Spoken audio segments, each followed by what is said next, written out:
নমস্কার। আজকে আমি দুপুরে খাবার করেছি। এই যে আলু ভাতে দিয়েছি, ধুদুল ভাতে দিয়েছি, দিয়ে ভাত করেছি। এই যে কাঁচা লঙ্কা দিয়ে মুড়বো, এই যে কাঁচা লঙ্কা দিয়ে মুড়বো। পেটটা সব ভালো না, পেটটা সব গন্ডগোল করেছে।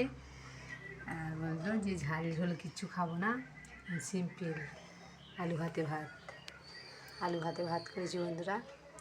আজকে বেশ ভালোও লাগে না যে ধুদুল ভাতে দিয়েছি আর আলু ভাতে দিয়েছি। শরীরে সব যদি নেই বললো ঝাল তরকারি খাবো না করেছি বন্ধুরা। ঝালা খেয়ে বেশ শরীরটা যাতে ভালো থাকে।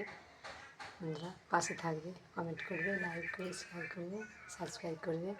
ভালো থাকবে, সুস্থ থাকবে। আজকে দুপুরে আমাদের আলু ভাতে ভাত।